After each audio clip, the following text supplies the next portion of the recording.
12 मार्च हिंदी का पूरा पेपर। नमस्कार प्यारे बच्चों, यदि आप राजस्थान बोर्ड से हो और 12 मार्च को हिंदी का पेपर देने वाले हो, मैं आप सभी के लिए हिंदी का ऐसा पेपर लेकर आया हूं जो 12 मार्च को आपके पेपर में पूछा जाएगा। यदि प्यारे बच्चों आप इस हिंदी के पेपर को पूरा अच्छे से तैयार कर लेते हो तो आप 80 में से 80 मार्क्स एग्जाम में भाई फोड़ कर आ सकते हो। यहाँ पर आप देख सकते हो माध्यमिक परीक्षा 2025 का ये पेपर होने वाला है। ये आपका भाई क्या है, सीरियल नंबर हो जाएगा। यहाँ पर आपका ये QR कोड है, ये आपका भाई कोड नंबर दिया हुआ है। ये पूरा आपका हिंदी का पेपर होने वाला है जो आपको भाई 12 मार्च को देखने को प्यारे बच्चों मिलेगा। यहाँ ध्यान दीजिएगा, परीक्षार्थियों के लिए सामान्य निर्देश दिए हुए हैं, इनको भी आप अच्छे से पढ़ लीजिएगा। प्यारे बच्चों चैनल को सब्सक्राइब कर दीजिएगा, वीडियो को लाइक भी कर दीजिएगा। देखिए हम सबसे पहले यहाँ पर देखेंगे खंड ए के सभी प्रश्नों को। जो प्रश्न संख्या आपका फर्स्ट है, निम्नलिखित वस्तुनिष्ठ प्रश्नों के उत्तर अपनी उत्तर पुस्तिका में लिखिए। ये आपके भाई क्या है, बहुविकल्पीय प्रश्न है। जो आपका पहला प्रश्न है, रंगीला शब्द में प्रयुक्त प्रत्यय क्या है? तो जो रंगीला है इसके अंदर आपका इला क्या हो जाएगा, प्रत्यय हो जाएगा। प्रश्न संख्या देखिएगा सेकंड क्या है, अत्यधिक शब्द का सही संधि विच्छेद क्या होगा? तो अत्यधिक का हो जाएगा अति प्लस में अधिक, ये आपका संधि विच्छेद यहाँ पर हो जाएगा। ऑप्शन आपका जो है ए वो आपका सही हो जाएगा। प्रश्न संख्या देखिए 3, राम लक्ष्मण परशुराम संवाद अंश के रचयिता है। तो ये रचयिता है तुलसीदास, ऑप्शन आपका से हो जाएगा।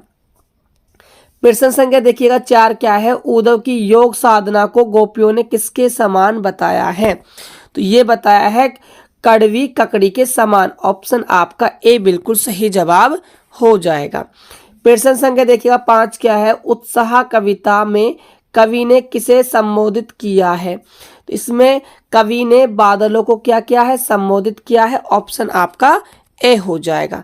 प्रश्न संख्या देखिएगा 6, मंगलेश डबराल का जन्म हुआ था।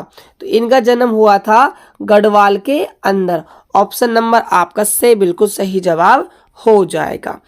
अगला प्रश्न देखिएगा, नेताजी की मूर्ति में क्या बात थी जो खटकती थी? तो भाई चश्मा तो था लेकिन संगमरमर का नहीं था, ऑप्शन नंबर क्या हो जाएगा, दे हो जाएगा। प्रश्न संख्या 8 है, झूठा सच उपन्यास के लेखक है यशपाल, मनु भंडारी, जयशंकर प्रसाद, नागा अर्जुन। तो इसके जो लेखक है झूठा सच उपन्यास के, वो आपके हो जाएंगे प्यारे बच्चों यशपाल हो जाएंगे, ऑप्शन आपका ए हो जाएगा। विस्मल्ला खां का बचपन का नाम क्या था? तो उनके बचपन का नाम क्या था प्यारे बच्चों, ये आपको बताना है। तो ये था इमरुद्दीन, ऑप्शन आपका दे बिल्कुल सही जवाब हो जाएगा। प्रश्न संख्या देखिएगा 10, सभ्यता है। तो सभ्यता क्या है भाई, संस्कृति का परिणाम, ऑप्शन नंबर ए हो जाएगा। अगला प्रश्न देखिएगा प्रश्न संख्या 11, माता का आंचल किस उपन्यास का अंश है? तो ये आपका हो जाएगा देहाती दुनिया, ऑप्शन आपका ए हो जाएगा।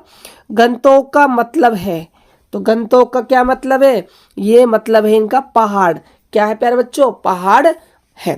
तो ये आपके भाई सभी जो आपके ऑब्जेक्टिव क्वेश्चन थे वो समाप्त हुए। अब हम बात करते हैं प्रश्न संख्या 2, रिक्त स्थानों की हमें क्या करनी है, पूर्ति करनी है। प्यारे विद्यार्थियों हमारे चैनल पर आपको हर एक सब्जेक्ट का वायरल पेपर दिया जाएगा, इसीलिए अभी से आप चैनल को सब्सक्राइब भी कर दीजिएगा। प्रश्न संख्या फर्स्ट देखिए क्या है, जिस सर्वनाम का प्रयोग प्रश्न पूछने के लिए होता है उसे खालिस्तान सर्वनाम कहते हैं।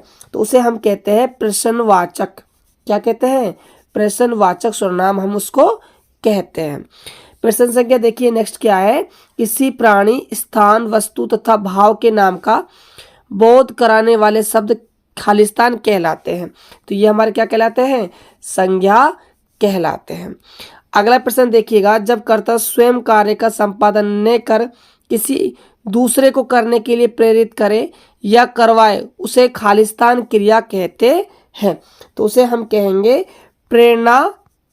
प्रेरणार्थक क्रिया, उसको हम कहते हैं। प्रश्न संख्या देखिए 4 क्या है, यहाँ पर आपके सामने खालिस्तान समास में पहला पद अव्यय होता है। तो किस समास के अंदर पहला पद जो है आपका अव्यय होता है? तो ये आपका होता है अविभाव समास। अविभाव आपका समास इसका बिल्कुल सही आंसर प्यारे विद्यार्थियों हो जाएगा।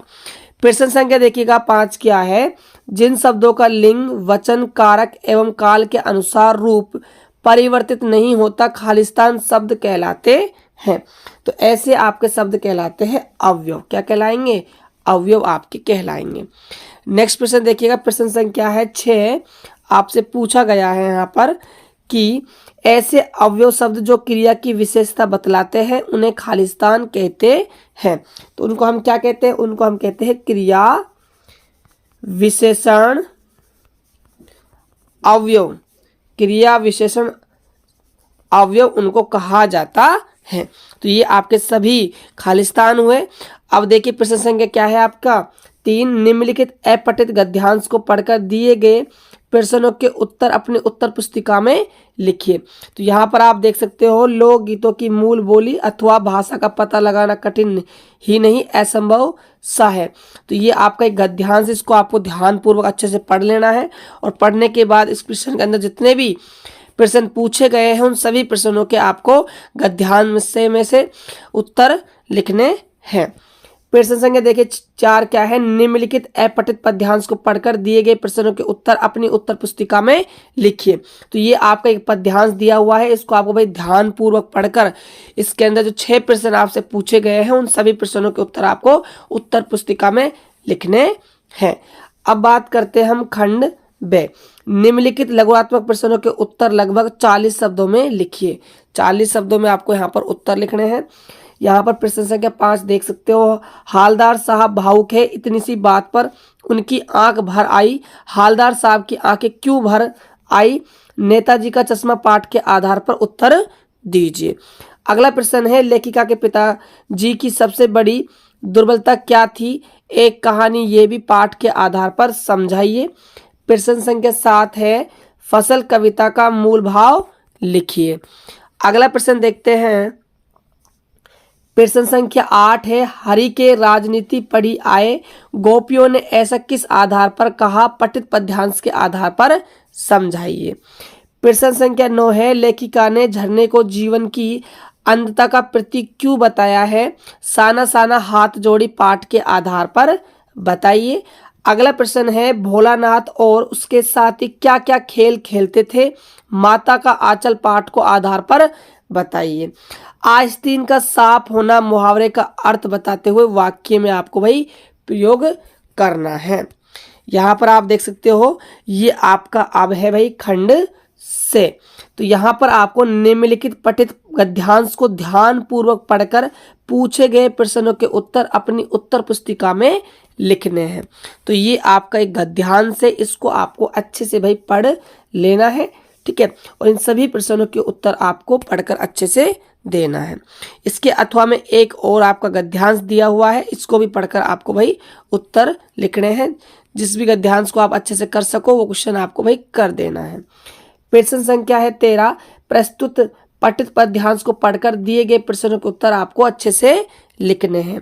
तुम्हारी ये दंतुर मुस्कान मृतक में भी डाल देगी जान। ये आपका क्या है भाई? एक पद्यांश है, इसको अच्छे से पढ़कर इन सभी प्रश्नों के उत्तर आपको ध्यान पूर्वक देने हैं। अगला प्रश्न देखिएगा, प्रश्न संख्या है 14, जीवन के आरंभिक दिनों में बिस्मिल्लाह खां को संगीत के प्रति आसक्ति कहाँ से मिली? इन प्रश्नों के उत्तर आपको उत्तर सीमा 50 से 60 शब्द में लिखने हैं। इसी प्रश्न के अथवा में आपसे पूछा गया है, सभ्यता और संस्कृति में क्या भेद है? संस्कृति पाठ के आधार पर बताइए। प्रश्न संख्या 15 है, शिव धनुष के टूटने पर परशुराम की राम के प्रति क्या प्रतिक्रिया हुई? पाठ के आधार पर अपने शब्दों में लिखिए। अगला इसके प्रश्न में अथवा में है, उत्साह कविता का मूल भाव लिखिए। अगला प्रश्न देखिएगा, अब आपका है खंड दे के प्रश्न। जो प्रश्न संख्या 16 है, सूर्यकांत त्रिपाठी के कर्तव्य एवं व्यक्तित्व के बारे में लिखिए। मनु भंडारी के व्यक्तित्व और कृतित्व के बारे में लिखिए। यहाँ पर आपसे कवि परिचय पूछा गया है। अगला प्रश्न देखिएगा, पिताजी तारकेश्वरनाथ को भोलानाथ कहकर क्यों पुकारा करते थे? माता आंचल के पाठ के आधार पर बताइए। अथवा में है मैं क्यों लिखता हूँ, पाठ के आधार पर बताइए कि लेखक ने इस प्रश्न का क्या उत्तर दिया है। अब आपका प्रश्न संख्या 18 एक निबंधात्मक प्रश्न है, जिसके अंदर आपको एक निबंध लिखना है 300 शब्दों के अंदर। तो पहला जो निबंध है वो बेरोजगारी एक समस्या है, इस पर आपको निबंध लिखना है। और देखिए सेकंड जो आपका निबंध है मेरा आदर्श व्यक्तित्व, इस पे लिखना है। तीसरा है कंप्यूटर का महत्व। अगला देखिए, अगला जो आपका है निबंध राष्ट्र निर्माण में विद्यार्थियों का योगदान, इस पर आप निबंध लिख सकते हो। और प्रश्न संख्या बात करें हम 19 की, तो स्वयं को राजकीय उच्च माध्यमिक विद्यालय किशनगंज का छात्र सौरभ मानते हुए अपने विद्यालय के प्रधानाचार्य से कैरियर सप्ताह मनाए जाने हेतु प्रार्थना पत्र आपको वही लिखना है। इसके अथवा में प्रश्न और पूछा गया है, स्वयं को कुंभलगढ़ के निवासी राकेश मानते हुए राजकोट निवासी अपने मित्र प्रताप को समय की पाबंदी का महत्व बताते हुए एक पत्र लिखिए।